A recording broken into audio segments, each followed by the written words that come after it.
Terima kasih Anda masih bersama kami dalam Sapa Indonesia Pagi. Saudara masih membahas bagaimana isu duet Prabowo Ganjar di Pilpres 2024 yang dipastikan tidak akan terjadi setelah Ketua Umum PDI Perjuangan Megawati Soekarno Putri ini menolak wacana itu. Kita masih membahasnya bersama dengan dari Partai Gerindra, Mas Habibur Rahman, ada juga Bang Andreas Hugo Parera dari PDI Perjuangan dan juga Mas Burhanuddin Muhtadi. Kalau bisa dikatakan sudah dipastikan tidak akan terjadi begitu. Baca pres Ganjar dan juga Pak Prabowo ini kan pasti sudah ibaratnya punya bisa dikatakan pasti akan berkontestasi gitu dengan bakal calon wakil presiden. Nah ini yang jadi pertanyaan Bang Andreas, siapa sebenarnya bakal calon wakil presidennya? Kenapa begitu lama? Pertimbangannya apa saja? Kalau memang sudah mantap. Kalau sebut nama pasti enggak, Disti, karena itu ya ketika diputuskan, diumumkan baru kita dengar semuanya gitu. Jadi ya saya kira hal yang sama juga ada pada ya Pak Habibur Rahman, Mas Habibur Rahman dan kawan-kawan gitu. Dalam arti bahwa ya proses itu kan masih berjalan dan tapi kan ada beberapa nama yang kemudian menguat, ada kemudian nama Mahfud MD, begitu, terus sudah ada juga dari Sandiaga Uno yang sudah pasti disodorkan dari Partai Persatuan Pembangunan, seperti yang kita lihat ini ada berupa nama-namanya, kemudian juga ada Khofifah Indar Parawansa yang juga perwakilan dari perempuan begitu. Kalau dari PDI Perjuangan sendiri melihatnya seperti apa nama-nama ini? Ya itu kan nama-nama yang ya muncul dari publik, dari pembicaraan-pembicaraan di berbagai kelompok-kelompok masyarakat, dan itu wilayahnya nanti Mas Burhan yang nanti menganalisa itu gitu. Di partai politik ya tentu kami memperhatikan berbagai macam dinamika, dan nanti yang memutuskan itu adalah ketua umum bersama dengan ketua-ketua partai yang akan mendukung Mas Ganjar. Oke, termasuk juga ternyata melirik juga nih kadernya Mas Gibran Rakabuming Raka, betul ya? Yang juga kemudian dilirik juga nih sepertinya sama Partai Gerindra. Jadi rebutan begitu maksudnya? Ya kalau ini kemana nih? Ke Bang Andreas. Kalau Mas Gibran kan persoalan pertama masalah umur. Yang menjadi kendala. Jadi hal itu udah pasti nggak bisa gitu. Kemudian juga Mas Gibran kan adalah kader PDI Perjuangan dan beliau sendiri sudah menyampaikan bahwa ya beliau menunggu arahan dari Ketua Umum PDI Perjuangan gitu, Bu Megawati Soekarno Putri. Jadi isu-isu ini sebenarnya sudah ya seharusnya bukan menjadi topik yang dibicarakan ke depan. Dan di PDI Perjuangan kami melihat dan menangkap semua pembicaraan-pembicaraan itu, dan kita tetap fokus pada bagaimana mempersiapkan pemenangan infrastruktur pemenangan untuk Mas Ganjar. Oke, termasuk juga kan kita lihat ada nama Mahfud MD juga yang kemudian belakangan juga menguat ini, Bang Andreas. Betul, artinya nama seperti Pak Mahfud, nama seperti Ibu Khofifah, juga nama-nama yang sebelum-sebelumnya juga sempat dibicarakan, ya kita belum tahu gitu bagaimana dinamika yang terjadi, karena saya melihat bahwa kita semua menduga bahwa ini masih ada waktu pertama. Kemudian keputusan ini juga bisa dibuat di dalam antara tanggal 19 sampai tanggal 25 nanti gitu. Jadi masih ada ruang waktu yang cukup untuk menentukan momentum yang paling tepat untuk diumumkan kemudian ya didaftarkan gitu. Jadi masih ada waktu kurang lebih berapa minggu nih kita lihat, kalau sampai tanggal 25 artinya masih ada 3 minggu. Oke, masih ada 3 pekan, masih menunggu momentum yang pas nampaknya ya untuk mengumumkannya. Jangan-jangan mepet-mepet ya seperti yang sudah-sudah. 3 pekan. Mas Habibur Rahman, gimana nih kalau Mas Habibur Rahman sendiri kan Pak Prabowo sudah mantap nih sebagai capres. Nah itu dia bakal calon wakil presidennya siapa. Sudah ada beberapa nama. Salah satunya juga yang kita lihat member baru. Ada Mas AHY, kemudian ada Bu Khofifah juga yang masuk ke dalam radar. Bagaimana Anda melihat ini? Ya, situasi saat ini kalau saya mau gambarkan yang sederhana adalah seperti misalnya pelatih Liverpool, ya manajernya, ingin menentukan striker mana yang akan dimainkan. Ya, apakah misalnya kemarin ada Salah atau ada Firmino, ya, yang semuanya pemain-pemain top. Jadi ini yang mau dipilih ini adalah putra-putra terbaik bangsa, memilih the best of the best di antara yang terbaik di antara yang baik-baik itu pemain-pemainnya gitu kan, calon-calonnya gitu, sehingga kita menjalaninya dengan rileks, ya. Pak Prabowo menjalaninya dengan rileks, dengan santai, ya, terus berkomunikasi, melakukan pendalaman, mencari yang paling pas. Kan waktunya masih sangat leluasa, jadi jangan dianggap putusan yang last time itu konotasinya negatif, apalagi merugikan atau menimbulkan damage politik kepada rakyat. Tentu enggak. Rakyat tentu menginginkan yang terbaik, ya, baik pasangannya Pak Prabowo, pasangannya Pak Ganjar, sama-sama para pendukung kami menginginkan yang terbaik, ya. Tentu mereka paham bahwa batasnya adalah aturan atau regulasi yang dibuat, yaitu undang-undang dan PKPU. Nah itu, jadi ini proses terus berjalan, diskusi-diskusi para ketua umum partai politik, para sekjen, kemudian kita di level berikutnya terus berjalan hampir setiap hari. Ini kalau habis diskusi begini, kita akan langsung rame di grup WA, ya kan? Kita saling sharing, oh tadi kita bicara ada Pak Burhan, Pak Andreas, ya kan? Kita pernyataan begini, wah kita saling analisa, oh kalau begitu gini, selanjutnya kurang lebih seperti ini. Berarti saling intip lah ya. Diskusi itu, ya kan, diskusi terus berjalan gitu loh. Jadi nggak ada masalah. Begitu misalnya siang ini ada keputusan besok harus didaftarkan, siap, kami siap gitu loh. Kami yakin juga Pak Ganjar siap gitu loh. Jadi nggak ada masalah. Segala macam dokumen, saya pikir para baca bakal calon juga udah siap semua, gitu kan. Begitu mau ditunjuk misalnya seseorang bukan saling nunggu-nungguan ya, bukan saling nunggu-nungguan ya, menjadi baca wapres, siap daftar. Jadi lebih kepada ya konsolidasi di internal. Tentu kita juga melihat namanya strategi kan. Kalau kita main ya dalam pertandingan, tentu kita juga lihat formasi pemain lawan, misalnya kan. Pemain lawan misalnya kipernya lemah, oh kita kasih striker yang kuat dari lemah di sisi kiri misalnya kan, oh kita cari pemain striker yang kuat kaki kanannya, kurang lebih begitulah gitu loh. Ini ya strategi biasa yang nilainya itu netral, ya, tidak ada nilai positif atau negatif. Praktik yang terjadi saat ini saya pikir nilainya netral. Last time decision, ya, penentuan cawapres yang last minute, ya, itu bukan sesuatu yang nilainya negatif. Nilainya netral saya pikir. Ya, termasuk adu strategi, ini lagi adu strategi juga nih, saling intip strategi lawan begitu ya. Saling tunggu-tungguan juga berarti ya untuk deklarasi.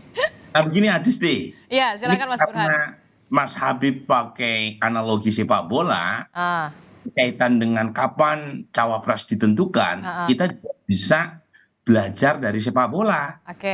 Di dalam sepak bola kan ada waktu normal, ada waktu injury time. Dan banyak sekali tuh hasil sepak bola yang ditentukan di injury time. Terakhir misalnya dalam penyisihan Liga Champion, Lazio versus Atletico, sampai menit normal habis, ya, itu yang unggul Atletico Madrid. Tetapi di ujung menit terakhir sebelum injury time habis, kiper Lazio, Provedel, itu menciptakan gol dan mengubah hasil permainan. Nah ini dalam bola, Adisti, itu aja kan sering terjadi, apalagi dalam politik. Jadi maksudnya injury time itu. Jadi kasihlah kesempatan para bola, Mas. Jadi gimana Bang Andreas, betul ini nunggu injury time?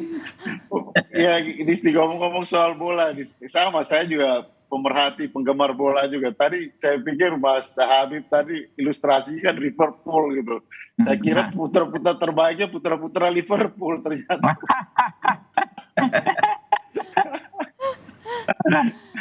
Jadi kalau Mas, Tapi ya, oke, silakan Bang Andreas.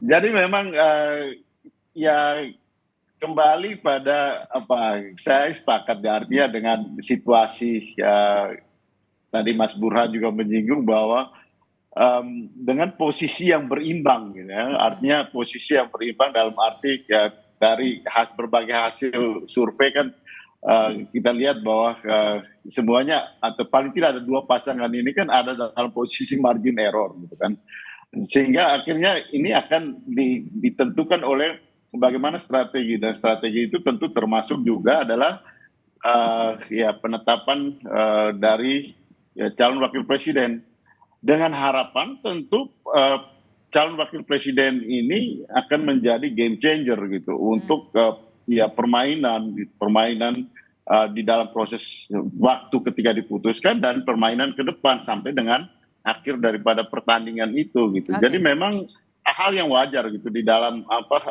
ya kontestasi, ya sama seperti tadi ilustrasi soal kontestasi di sepak bola, atau juga mungkin kalau kita lihat desainnya di catur, juga di dalam kontestasi pilpres ini, hal seperti ini adalah hal yang biasa. Kita lihat juga dalam periode-periode yang kemarin juga proses seperti ini terjadi gitu. Kita memahami betul bahwa masyarakat tentu menghendaki lebih cepat, tapi tidak berarti yang lebih awal diumumkan itu pasti selalu baik gitu.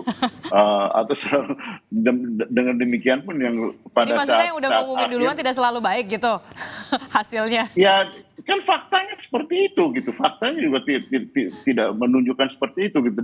Sehingga di sini kan akhirnya seperti yang selalu saya katakan juga bahwa momentum untuk memutuskan itu penting gitu di dalam politik. Momentum politik itu akan menentukan juga akselerasi dukungan pada saat-saat atau pada waktu-waktu berikutnya gitu. Oke, Mas Burhan, ini kan kalau kita lihat ya bisa dikatakan Gerindra dan juga PDI Perjuangan ini ya seperti polanya, patternnya sama seperti yang sudah injury time. Bisa dikatakan kalau di kampus tuh posisi menentukan prestasi gitu kan ya. Nah kalau Mas Burhan sendiri melihatnya bisa dikatakan apa ya? Memang seperti itukah adu strateginya atau ada perhitungan lain yang bisa dikatakan kesepakatan-kesepakatan yang sekarang lagi digodok ini? Ya begini ya, memang ada banyak variabel yang harus dipertimbangkan terkait dengan pemilihan cawapres. Selain dinamika jelang pendaftaran juga harus dicermati. Nah, satu sisi MK terkait dengan keputusan apakah capres-cawapres bisa berusia di bawah 40 tahun, itu belum fix. Ya, MK belum mengeluarkan keputusan. Kemudian dinamika lain juga mungkin akan muncul jelang pendaftaran. Jadi sangat mungkin peristiwa semacam ini juga turut ya menunda bagi partai-partai dalam menentukan siapa pasangan terbaik yang akan mengantarkan mereka sebagai the winning ticket ya, bukan the losing ticket. Nah, selain tentu saja soal kapan deklarasi pasangan itu disampaikan, itu juga masih terbuka karena waktunya juga belum habis ya sampai tanggal 25 Oktober. Nah, pertimbangan strategisnya Disti bisa banyak hal untuk merasionalisasi mengapa partai-partai belum juga mengambil keputusan siapa capres buat Pak Prabowo atau Mas Ganjar. Pertimbangan strategi yang mungkin bisa dianalisis adalah berkaitan dengan memitigasi pergerakan atau manuver lawan. Jadi kalau misalnya pihak lawan sudah menentukan cawapres, itu kan mudah sekali tuh bagi rivalnya untuk melakukan mitigasi terkait dengan plus minus cawapres yang dipilih oleh rivalnya tadi. Ya. Jadi ibarat main catur, kalau bidaknya sudah diajukan, pihak lawan bisa mengantisipasi ke arah mana bidak itu akan dijalankan. Demikian dalam politik. Plus satu lagi ya, termasuk misalnya kalau semakin lama diputuskan, itu kan memberi semacam ekspektasi kepada bakal cawapres untuk melabuhkan dukungannya kepada capres tertentu yang memberi harapan tadi, memberi PHP tadi. Kalau misalnya kayak Mas Anies, ketika sudah memutuskan pasangannya yaitu Muhaimin Iskandar, itu kan yang kecewa langsung pindah haluan. Nah, misalnya Mas Ahaye kan. Nah, demikian juga misalnya kalau Pak Prabowo atau Mas Ganjar, kalau sudah diputuskan cawapresnya, sementara sebelumnya ada sekian nama yang berharap-harap cemas dipilih sebagai pendampingnya Mas Ganjar atau Pak Prabowo sebagai cawapres, itu kan bisa lari ke tempat yang lain. Nah, ini keuntungannya ya kalau misalnya keputusan cawapres ditentukan sampai ujung.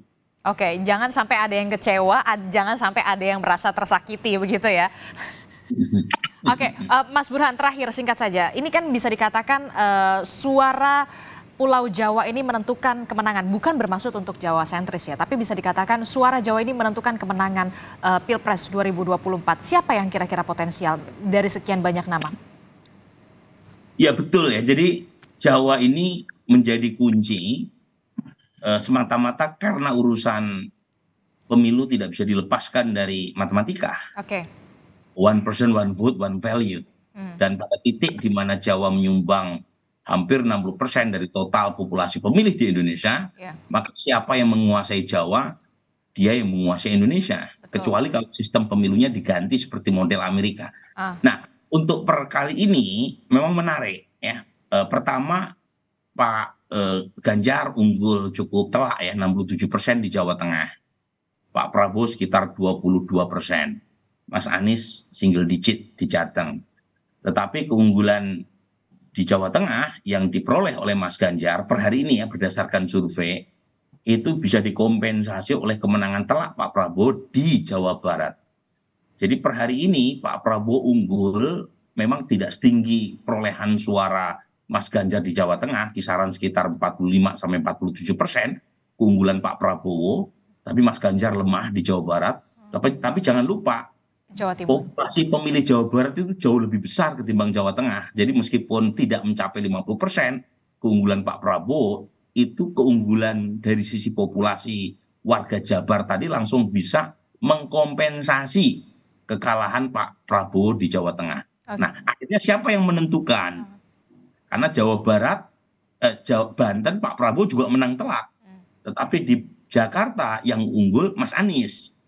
Peringkat kedua Mas Ganjar, peringkat ketiga di Jakarta adalah Pak Prabowo. Nah, lantas pertanyaannya karena relatif berimbang, ada yang menang, ada yang kalah. Mana yang menentukan? Jawa Timur. Jadi Jawa Timur jadi kunci.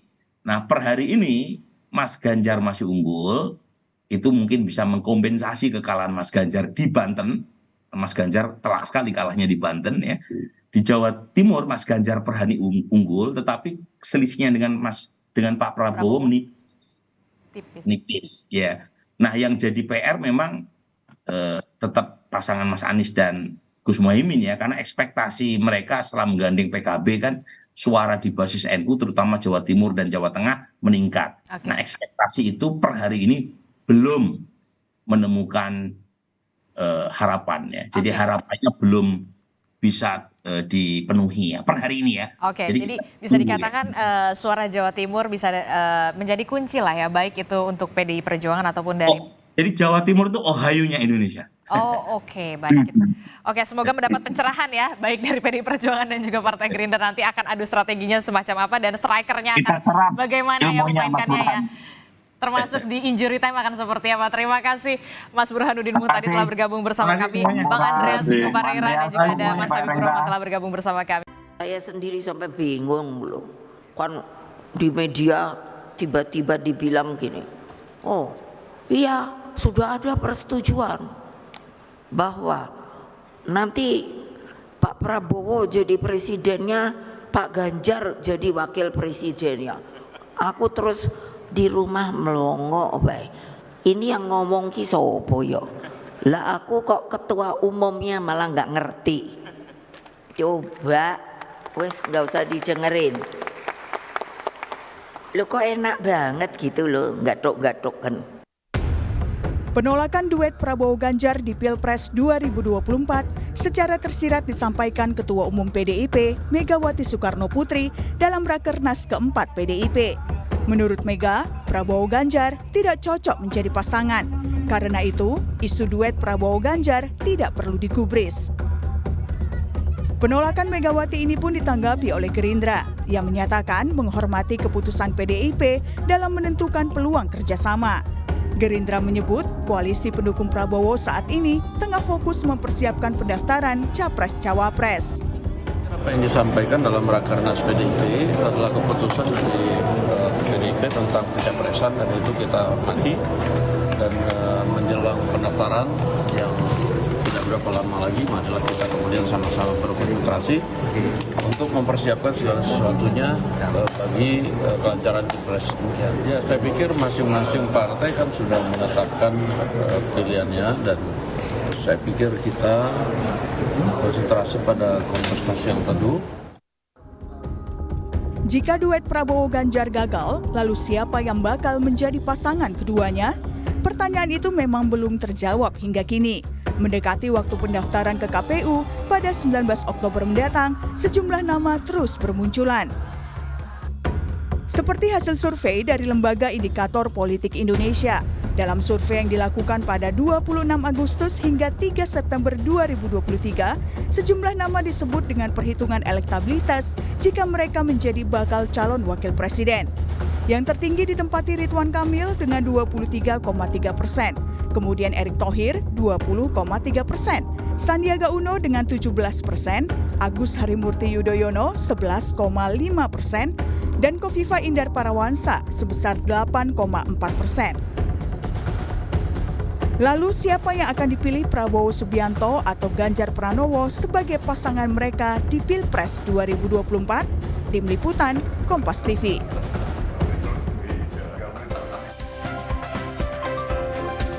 Saudara, isu duet Prabowo Ganjar di Pilpres 2024 dipastikan tidak akan terjadi setelah Ketua Umum PDI Perjuangan Megawati Soekarno Putri menolak wacana itu. Lalu siapa yang akan dipilih keduanya sebagai rekan duet di Pilpres 2024 dan apa yang menjadi pertimbangan keduanya dalam menentukan pasangan? Kita bahas soal ini bersama dengan sejumlah narasumber. Sudah ada Direktur Eksekutif Indikator Politik Indonesia Burhanuddin Muhtadi, ada politisi PDI Perjuangan Andreas Hugo Parira dan juga Wakil Ketua Umum Partai Gerindra Habibur Rahman. Selamat pagi, Assalamualaikum. Selamat pagi. Waalaikumsalam.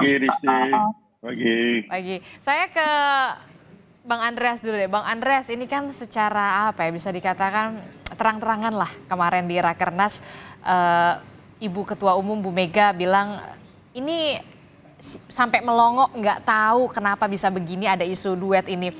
Bahkan Bu Mega mengatakan nggak tune in gitu. Apa yang menyebabkan nggak tune in sebenarnya? Ya, karena baik ke Pak Prabowo maupun Mas Ganjar, ya kedua-duanya pertama menghendaki atau sudah diputuskan untuk menjadi calon presiden dari ya kelompok dukungan masing-masing gitu, dari kelompok partai yang mendukungnya. Sehingga ya kalau dua-duanya mau jadi calon presiden ya tidak mungkin itu terjadi, dalam arti bahwa ya tidak ada dua calon presiden muncul bersamaan di dalam satu kelompok partai yang mendukung. Yang kedua juga kalau lihat dari platform politik ya yang selama kemarin kami bahas di dalam Rakernas, ya PDI Perjuangan mengedepankan ya persoalan-persoalan yang pertama menyangkut ya kemarin kita bicara soal pangan. Sebelumnya di Rakernas sebelumnya kami membahas soal fakir miskin dan anak terlantar. Jadi kita bicara soal melanjutkan program-program pemerintahan Pak Jokowi ini sampai pada persoalan-persoalan program-program yang detail yang menyangkut persoalan-persoalan pokok di masyarakat gitu. Sehingga dari program-program ini ya kami melihat bahwa ya kita mengedepankan programatis yang sudah dilakukan oleh Pak Jokowi dan akan dipercepat dan dilanjutkan melalui program-program yang lebih detail. Nah, ini saya kira hal yang sudah cukup jauh dibicarakan di lingkaran partai atau khususnya di PDI Perjuangan yang akan mendukung Mas Ganjar gitu. Oke, tapi kan kalau bisa dikatakan keduanya nih, baik itu Pak Prabowo dan juga Pak Ganjar, ini kan sama-sama melanjutkan ya, ingin melanjutkan kerja nyata dari Pak Presiden Joko Widodo. Seharusnya bisa dikatakan tune in lah ya. Ya, kalau persoalan retorika kan bisa saja gitu, tapi kan kalau kita bicara di dalam aspek isi daripada melanjutkan itu kan hal yang ya bisa berbeda gitu, dalam arti PDI Perjuangan yang mengusung Mas Ganjar melihat bahwa ada persoalan-persoalan pokok ya, misalnya soal kedaulatan pangan yang kemarin menjadi isu pokok di dalam pembahasan. Dan di dalam pidato yang disampaikan oleh Ibu Ketua Umum maupun kemudian respon atau yang disampaikan oleh ya Mas Ganjar sebagai calon presiden dan Pak Jokowi, Presiden Jokowi yang adalah kader PDI Perjuangan langsung menyatakan bahwa ya Mas Ganjar nanti setelah dilantik langsung masuk dalam program kedaulatan pangan ini gitu. Artinya di situ ya Pak Jokowi menghendaki juga Mas Ganjar untuk melanjutkan program yang detail yang sudah disiapkan oleh PDI Perjuangan untuk pemerintahan Mas Ganjar ke depan. Bukan lagi bicara soal calon presiden, ya setelah dilantik menjadi presiden gitu. Artinya di sini kan jelas gitu. Artinya bagaimana positioning dan sikap dari Pak Jokowi terhadap calon yang diusung oleh PDI Perjuangan. Oke, Bang Habibur Rahman, ini nampaknya komunikasinya bisa dikatakan berjalan layu lah sebelum berkembang. Padahal kan kemarin 2009 kalau mengutip kalimat Bang Habibur Rahman, PDI Perjuangan itu cinta pertamanya Gerindra ya, betul ya? Ya, jadi begini ya, dalam berpolitik, kita beraktivitas di dunia politik ini ada 3 lapisan yang perlu kita sadari. Yang pertama persoalan ideologis ya. Sebetulnya secara ideologis tidak ada masalah ya, bahkan terdapat banyak kesamaan antara kami dengan partai PDI Perjuangan. Dan tentu harus jujur diakui, PDI Perjuangan adalah salah satu contoh praktik berpolitik yang menjadi acuan kami ya sebagai partai yang baru lahir tahun 2008. Lalu lapis yang kedua adalah soal politik ya. Kami juga memiliki banyak kesamaan dengan PDI Perjuangan, yaitu sama-sama memandang bahwa pemerintahan saat ini sangat berhasil dan harus dilanjutkan ya. Lalu yang ketiga yang paling di bawahnya adalah soal strategi yang menurut kami memang ada perbedaan. Kenapa? Kami sama-sama memiliki capres yang sudah ditetapkan oleh partai dan koalisi masing-masing ya, sehingga menurut saya sejak awal tidak realistis usulan duet Pak Prabowo Ganjar. Kami tidak mungkin memandang rendah PDI Perjuangan yang sudah menetapkan capresnya lalu menawarkan posisi cawapres. Di sisi lain Pak Prabowo kan tidak mungkin juga menjadi cawapres. Ya, pendeknya tidak mungkin satu koalisi 2 capres. Nah, sehingga menurut saya nggak ada masalah juga. Inilah realitas dan dinamika politik yang harus kita hadapi ya. Kita sama secara ideologis, sama secara politik, tapi beda dalam konteks pilihan. Itulah yang disampaikan selalu oleh Pak Prabowo. Kontestasi ini kita jalani dengan damai, dengan guyup, dengan rukun. Jangan sampai perbedaan pilihan ya, membuat kita terpecah belah, ya, merasa paling benar sendiri, ya kan, merasa tidak ada pihak di luar kita yang benar. Nggak ada masalah sebetulnya, ya kita berbeda pilihan, tetapi ya harus disadari inilah pilihan kontestasi saja. Ya, setelah kontestasi kita sebagai elemen bangsa harus bersatu, bagaimana memastikan ya capaian yang saat ini sudah ada bisa dilanjutkan dan memastikan Indonesia menjadi negara yang lebih maju, terus maju. Nah, itulah kenapa saya bilang yang ini ya memang sejak awal agak nggak realistis usulan duet Pak Prabowo Pak Ganjar itu. Jadi nggak ada masalah, dan yang perlu digarisbawahi ya, pernyataan Ibu Megawati kemarin itu sangat-sangat lembut ya. Beliau menunjukkan sebagai ibu bangsa, ibu yang mengayomi semua elemen-elemen di bangsa ini. Walaupun beliau ketua umum partai PDI Perjuangan, tetapi beliau memberi respect kepada elemen bangsa yang lain, yaitu Pak Prabowo dan Partai Gerindra. Narasinya secara umum tidak sama sekali bertendensi negatif, apalagi merendahkan ya Pak Prabowo, tapi justru memberikan penghormatan bahwa keduanya sama-sama berkualitas, disebut ganteng dan cantik, tetapi sudah punya pilihan. Nah ini nggak ada masalah. Jadi sama persis apa yang diajarkan Ibu Megawati dengan apa yang disampaikan Pak Prabowo. Ya, kita bertarung dengan sehormat-hormatnya, sekeras-kerasnya, tetapi dengan prinsip saling menghormati. Karena kami paham sekali apa yang ada di kepala Pak Ganjar, apa yang ada di kepala rekan-rekan PDI Perjuangan adalah merah putih. Mereka ingin melakukan yang terbaik untuk bangsa ini. Itu saja.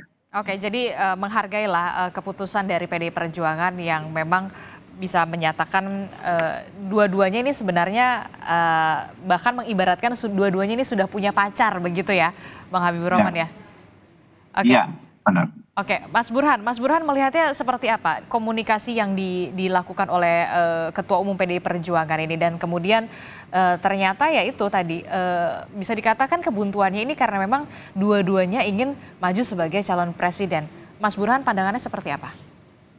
Ya selain yang disampaikan oleh Mas Habib mengenai faktor-faktor mengapa poros Mas Ganjar dan Pak Prabowo sulit untuk disatukan, ada satu alasan lagi yang krusial, yaitu berkaitan dengan kenyataan bahwa kedua capres yang berasal dari kubu pemerintah ini punya potensi menang yang sama kurang lebih. Jadi lain soal kalau misalnya salah satu di antaranya itu potensi keunggulannya secara elektoral itu jauh. Nah mungkin secara realistis yang muncul kalau misalnya kejadian seperti itu adalah duet, ketimbang misalnya Anies Baswedan yang justru malah memenangkan pertarungan jika kubu pemerintah terbelah. Nah kalau misalnya kejadiannya seperti sekarang, survei-survei juga menunjukkan selisih antara Pak Prabowo dengan Mas Ganjar statistically dead hit ya, kemungkinan besar ya duel, apalagi Anies Baswedan sebagai capres yang dipersepsikan sebagai capres antitesis ya, itu jauh dari mengancam ya, kan elektabilitas Mas Anies stagnan ya, bahkan cenderung turun dibanding dukungan yang beliau peroleh sepanjang 2023. Bahkan terakhir survei LSI DNJA bahkan menunjukkan suara Mas Anies di bawah 20%. Nah kalau seperti ini ya secara realistis memang duel dalam pengertian bertanding, bahwa kemudian nanti akan bersanding, istilahnya Mbak Puan ya nanti setelah pemilu. Nah itu yang pertama. Yang kedua, menurut saya sikap Ibu Mega bagus sekali. Dalam demokrasi kita mengenal istilah pluralisme politik yang harus direpresentasikan dalam kontestasi elektoral. Jadi kalau misalnya ada pendukung yang cukup signifikan, yang punya intensi untuk memilih Pak Prabowo atau Mas Ganjar, kemudian keputusan elit menjodohkan kedua capres ini, terlepas siapapun yang jadi cawapres, itu menciderai prinsip pluralisme politik. Jadi pluralisme politik itu setiap calon presiden atau partai yang punya dukungan apalagi sesignifikan Pak Prabowo atau Mas Ganjar itu harus direpresentasikan dalam kertas suara. Jadi jangan dijodohkan di tingkat elit, karena itu keputusan publik pemilu itu. Keputusan publik itu harus dihargai oleh para elit. Jangan karena sewenang-wenang, karena semata-mata mereka punya otoritas, kemudian dipaksakan untuk berjodoh, padahal aspirasi pemilihnya meminta mereka bertarung. Jadi menurut saya apa yang disampaikan oleh Ibu Mega satu statement kenegarawanan yang harus kita angkat topi tinggi-tinggi. Jadi karena bisa dikatakan kalau kata Mas Burhan, baik itu Pak Prabowo dan juga Pak Ganjar ini punya potensi kemenangan yang bisa dikatakan sama. Itulah yang kemudian menjadi salah satu alasan ya jangan diduet-duetkan begitulah ya. Bang Andreas, gimana Bang Andreas menanggapinya? Betul, Iya betul. betul. Artinya Ibu Mega dengan ilustrasi soal ya ada seorang pemuda dan ada seorang gadis pemuda tampan, ganteng dan seorang gadis cantik itu menunjukkan bahwa ya dua dua kandidat ini mempunyai potensi potensi yang berimbang gitu dan itu kan muncul di dalam akseptabilitas publik ya di dalam berbagai hasil survei gitu. Dan kedua calon ini ya didukung oleh kelompok partainya masing-masing untuk menjadi calon presiden sehingga Ibu Mega di sini kan memberikan contoh kepada ya bangsa ini bahwa ya seperti yang tadi Mas Burhan sampaikan itu bahwa pluralisme politik itu adalah realita politik yang ada di dalam ya Pilpres kali ini. Ya. Ya, dan marilah kita berkontestasi secara terbuka, secara fair, secara jujur, dan itulah demokrasi yang ada di Republik ini gitu. Jadi Ibu Mega menyampaikan itu secara terbuka dan sebagai seorang ketua partai yang juga adalah seorang negarawan, Ibu Mega sudah sangat matang, sangat berpengalaman dalam situasi seperti ini sehingga keputusan itu adalah keputusan bukan hanya untuk ya memenangkan tetapi juga mendidik demokrasi di Republik ini gitu. Oke, berarti bisa dikatakan pendekatan antara Gerindra dan juga PDI Perjuangan ini bisa dikatakan sudah tertutup rapat begitu, Bang Andreas, Mas Habibur Rahman? Ke siapa ini? Ke Bang Andreas. Ya, seperti yang kita lihat bahwa dinamika yang terjadi dan apa yang disampaikan oleh Ibu Ketua Umum Ibu Megawati Soekarno Putri itu adalah realita bahwa ada isu-isu itu kan isu, makanya Ibu Mega juga mengatakan dari mana hal ini muncul gitu, beliau sendiri tidak tahu, tapi kok ada berita-berita seperti ini kan artinya beliau menyatakan bahwa hal itu tidak benar karena keputusan itu datang dari beliau sendiri sebagai seorang yang mempunyai otoritas untuk mengambil keputusan gitu. Jadi sekaligus dalam hal ini kan artinya beliau menghargai tapi juga menyampaikan secara tegas, terbuka bahwa saya tidak pernah berpikir seperti itu gitu dengan realita politik yang ada ini gitu. Oke, belum sempat belum terfikirkan oleh Bu Mega untuk menduetkan pasangan Prabowo Ganjar ataupun Ganjar Prabowo begitu ya. Nah, kalau dari Bang Habibur Rahman sendiri, apakah ini juga nanti pendekatannya lama-kelamaan ya mundur teratur atau seperti apa? Ataukah memang komunikasi politik tetap terbuka? Ya, kurang lebih sama ya dengan yang disampaikan senior saya, Bung Pereira ya, Andreas, bahwa ya justru kan ini kan dua pihak ya, baik Gerindra Pak Ganjar, Gerindra Pak Prabowo, PDI Pak Ganjar, kita ini kan juga kadang-kadang sama-sama bingung gitu kan, ini dari mana? Ya kan ya, apa namanya isunya, seperti yang disampaikan Bu Mega. Makanya sejak awal kalau Anda tracking, semua pernyataan kita kan semua sama-sama normatif, baik Gerindra maupun PDI Perjuangan. Memang dalam politik tidak ada istilah tidak mungkin, oke lah. Tetapi seberapa besar kemungkinannya? Dan ini kan terus mengecil ya, pasti terus mengecil. Secara realistis lah, katanya nggak boleh bilang nggak mungkin, tapi kalau nggak boleh bilang nggak mungkin ya kita bilang kemungkinannya kecil. Terus mengecil gitu loh. Kenapa? Karena memang ini semuanya sudah on the track masing-masing. Kami sudah merumuskan 12 program, kemudian visi misi sampai dengan rencana sosialisasi di sekian kota gitu kan, dengan partai-partai koalisi pendukung Pak Prabowo gitu kan.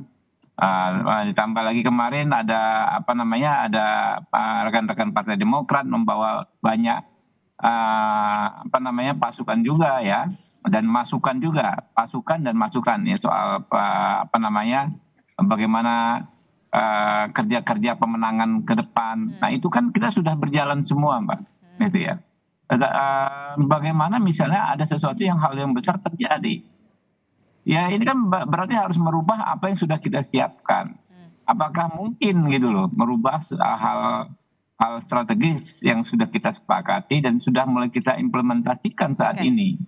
Jadi menurut saya nggak akan terlalu rumit lah sekarang ini. Waktu tinggal beberapa minggu saja, ya kan, didaftarkan, lalu untuk sampai ke pemilu juga tinggal beberapa bulan lagi. Setelah itu pasti situasinya akan rileks. Kita akan ketemu sebagai sesama sahabat ya, yang punya komitmen sama soal keberlanjutan pemerintahan saat ini. Mengutip pernyataan dari Bang Habibur Rahman, tidak ada yang tidak mungkin, tapi kemungkinan ke arah situ kecil, Mas Burhan. Mas Burhan melihatnya seperti apa? Berarti 2 poros udah pasti terbantahkan, sekarang ada 3 poros begitu. Bisa dikatakan nanti 2 putaran begitu? Jadi sama ya sebenarnya ya.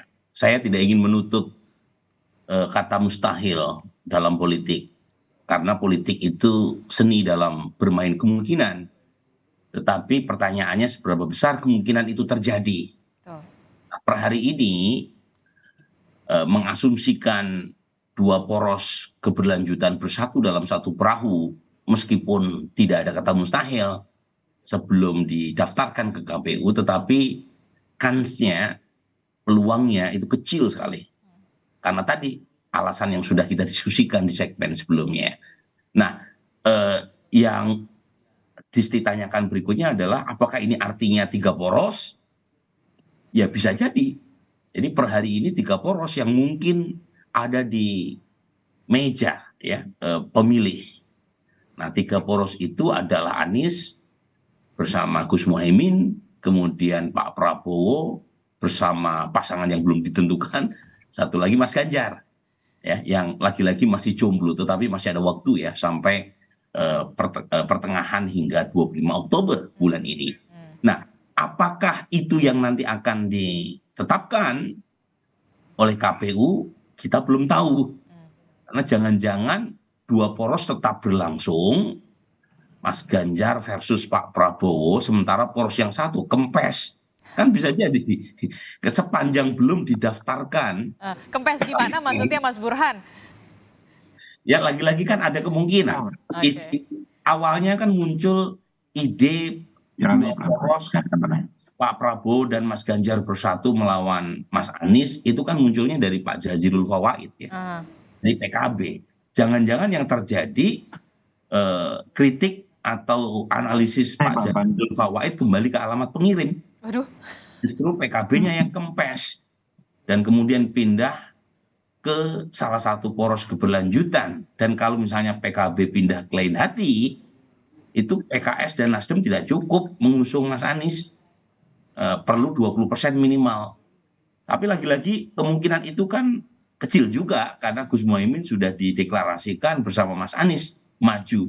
Tetapi lagi-lagi akad yang mereka bangun selama ini itu baru akad keperdataan antar partai, belum didaftarkan ke lembar negara. Nah, lembar negaranya itu ada di tangan. Jadi maksudnya baru nikah siri gitu?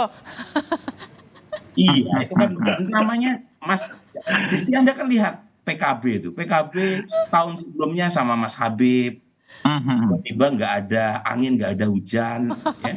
Nggak kirim sinyal kiri dan kanan tiba-tiba ke Mas Anies.